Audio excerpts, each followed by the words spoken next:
Hello friend, এটা দেখতেছেন Epsom Ecotech printer. তো এটাতে প্রবলেম রেড লাইট ব্লিঙ্কিং। দেখতে পাচ্ছেন স্ক্রিনে রেড লাইট ব্লিঙ্কিং করতেছে। সাধারণত অ্যাপসন ইকোটেক প্রিন্টারগুলোর এই রেড লাইট প্রবলেমটাই বেশি আসে। যদি আপনার প্রিন্টার এই ধরনের রেড লাইট ব্লিঙ্কিং করে, তো প্রথমে আপনি কম্পিউটার থেকে প্রিন্ট করার জন্য চেষ্টা করবেন। তো আমি এখানে প্রিন্ট করার জন্য চেষ্টা করলাম। আমি পেপার দিলাম আর কম্পিউটার থেকে আমি প্রিন্ট করব, দেখি পেপার প্রিন্ট হয় কি না। এখানে কিন্তু আপনি দেখতে পাচ্ছেন রেড লাইট ব্লিঙ্কিং করেও আছে, এখনও পর্যন্ত করতেই আছে। তো দেখুন আমার পেপারটা কিন্তু এবার টানছে এবং প্রিন্ট হওয়া শুরু করছে। তো যদি আপনার প্রিন্টারে রেড লাইট ব্লিঙ্কিং করতেছে তথাপিও প্রিন্ট হয়, তাহলে আপনার প্রিন্টারটার কী সমস্যা হতে পারে। তো দেখতে পাচ্ছেন এখানে কিন্তু প্রিন্টারটা রেড লাইট ব্লিঙ্কিং করে আছে। তো আপনি এপসনের ইকোটেক যে কোনো প্রিন্টারে যদি এই সমস্যাটা হয়, তাহলে আপনি এই ভিডিওটি কমপ্লিট দেখুন আর বুঝে নেন কীভাবে এই প্রবলেমটার সমাধান করতে পারি। তো প্রথমে কি করব, আমি এই প্রিন্টারের এখানে পাওয়ার কেবল এবং ইউএসবি কেবল দুটাকে আমি রিমুভ করে দিলাম। একটি স্ক্রু ড্রাইভার নিয়ে আপনি দেখবেন এখানে একটি নাট রয়েছে, এই নাটটা খুলবেন, এখানে একটি নাট রয়েছে, এই নাটটা খুলে দেবেন। তো আমি প্রথমে খুলে রাখছি, তারপরে এই কভারটা ধরে এখান থেকে টান দেবেন, এই কভারটা ধীরে ধীরে খুলে আসবো। আর এখানে দেখতে পারবেন তিনটে কেবল রয়েছে, তিনটা কেবল আপনি ধীরে ধীরে একদম সাবধানে এই তিনটা কেবলকে সারিয়ে নেবেন। তো বন্ধুরা, আগেই বলি, যদি আপনার প্রিন্টারটার এই প্রবলেমটা হয়, প্রিন্টিং নিচ্ছে কিন্তু জেরক্স হচ্ছে না, তার জন্য আপনি বুঝতে হবে স্ক্যানারের প্রবলেম।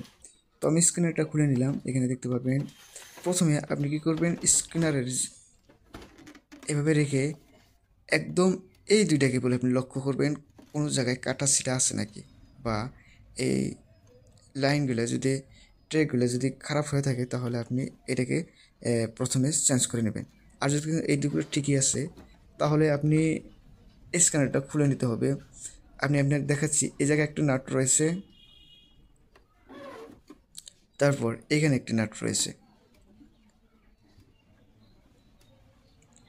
এরপর দেখবেন এখানে একটি নাট রয়েছে। এই কমপ্লিট নাটগুলো আপনি খুলে নেবেন। তো আমি স্ক্যানারের যে কমপ্লিট নাট যেগুলো নাট রয়েছে সবগুলো আমি এখান থেকে খুলে নিলাম স্ক্রু ড্রাইভার সহায়ে।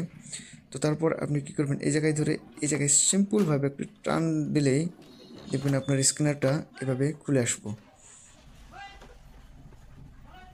এই বস্তুগুলো আপনি এখানে জায়গায় জায়গায় লক রয়েছে, লকগুলো আপনি সারা দিলেই স্ক্যানারটা এভাবে খুলে আসবো। যখন এই জায়গায় খুলে আসলো, এভাবে আস্তে আস্তে আপনার এই স্ক্যানার যে লাইটগুলো এইভাবে রাখবেন।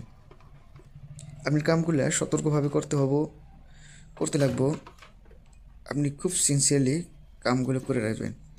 তো দেখুন প্রথমে আপনি দেখবেন এই জায়গাতে গ্রিস দেওয়া থাকে, সাধারণত গ্রিসগুলো শুকিয়ে যায় বা ধুলো ময়লায় লেত্রা হয়ে যায়, যার জন্য মোটরে আপনার এদিক ওদিক করতে পারে না। তো আপনি একটি কাপড়ের সহায়ে এই গ্রিসগুলো আপনি ভালো করে মুছে দিবেন।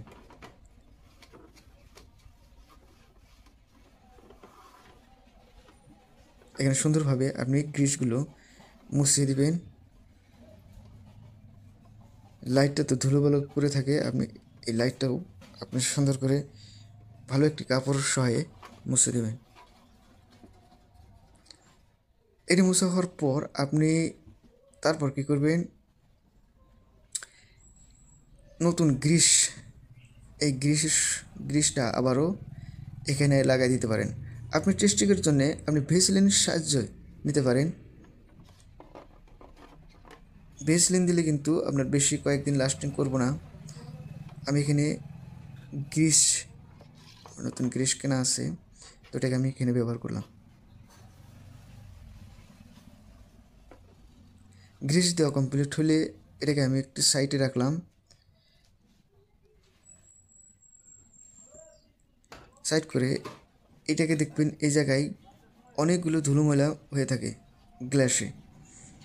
তো গ্লাসটা আপনি খুলে নেবেন। এই জায়গায় লক রয়েছে, কয়েকটা লক রয়েছে, লকগুলো আপনি ভালোভাবে সারাবেন লাহে ধীরে। লকগুলো কিন্তু একটু ভাঙে গেলে আপনার কিন্তু অনেক নোকসান হতে পারে।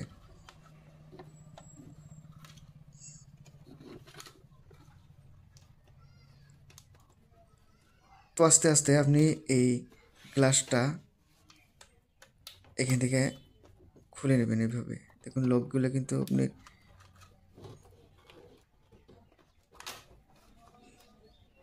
সেটা খুলে আসলো। এখানে দেখবেন গ্লাসটা কিন্তু অনেক ধুলোময়লা আপনার গ্লাসে পড়ে রয়েছে। আপনি এটা ভালোভাবে চারো সাইড ঝকঝক করে সাফা করে দেবেন।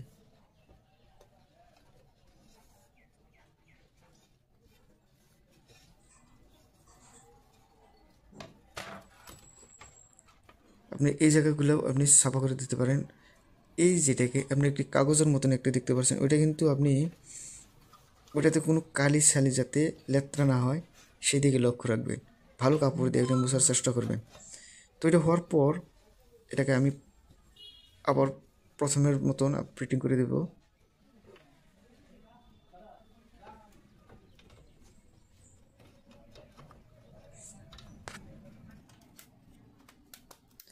গ্লাসটা ধীরে ধীরে ধীরে ধীরে আপনি এভাবে ফিটিং করে দেবেন। ফিটিং হওয়ার পর এই সাইডটা উপরের সাইডে তলের সাইডে নিচে রাখবেন। নিচে রেখে উপর থেকে এইভাবে এই কভারটা লাগানোর চেষ্টা করবেন।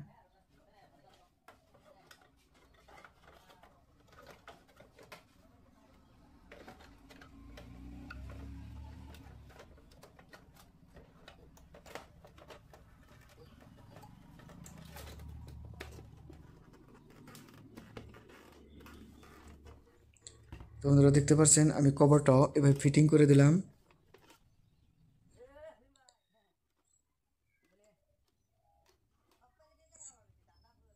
ফিটিং হওয়ার পর আপনি ভালো করে চেক করবেন লকগুলো ঠিক মতো আটকেছে কিনা। তো এরপর এটা আবারও আমি নতুন করে ফিটিং করে দিতেছি। তো এখানে দেখতে পাচ্ছেন তিনটা কেবল, এই তিনটা কেবল অনেক সতর্কভাবে এই কেবলগুলো আপনি এখানে লাগিয়ে দিবেন।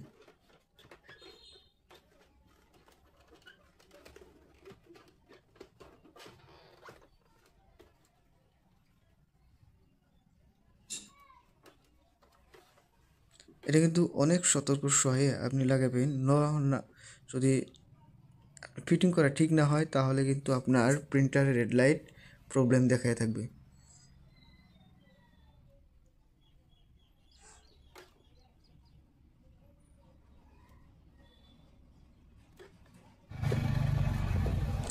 ওইটাকে আমি করিয়ে দিলাম।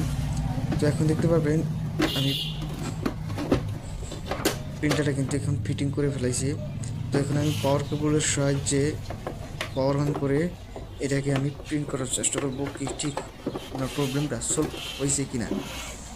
তো এখন দেখতে পাচ্ছেন আমি পাওয়ারটা অন করে দিলাম।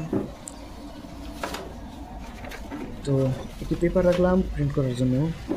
তো এখানে দেখতে পাচ্ছেন আমি কিন্তু প্রিন্টারটা কিন্তু আমার ইতিমধ্যে রেডি হয়েছে। তো এখন কিন্তু রেড লাইট ব্লিঙ্কিং করছে না। আমি আবারও প্রিন্টারটাকে অফ করবো, দেখুন অফ করলাম, আবার অন করে দিচ্ছি। এবারে দেখুন আমার প্রিন্টারটা কিন্তু রেডি হয়ে যাবে। এবার কিন্তু রেড লাইট ব্লিঙ্কিং করছে না, তার মানে আমার প্রিন্টারটা এখন প্রবলেমটা সলভ হয়েছে। তো আমি এখন একটু জেরক্স করবো।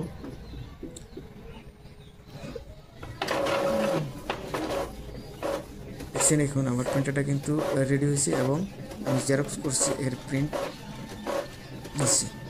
তো যদি আপনার প্রিন্টারটা এই সমস্যাটা হয়, যদি আপনি রেড লাইট ব্লিঙ্কিং করতেছে কিন্তু আপনি কম্পিউটার থেকে প্রিন্ট করেন, তাহলে প্রিন্ট হয়, যদি প্রিন্ট হয় তাহলে আপনার প্রবলেম প্রিন্টারের সমস্যাটা হলো অন্য, তার মানে আপনার স্ক্যানারের প্রবলেম, স্ক্যানারের কোনো জায়গায় প্রবলেম হয়ে থাকে। তো আমি আপনাকে যে ভিডিওটি দেখালাম, যদি আপনার প্রবলেমটা হয় তাহলে এই ধরনের আপনি সলভ করতে পারবেন। তো ধন্যবাদ ভিডিওটি সম্পূর্ণ দেখার জন্য।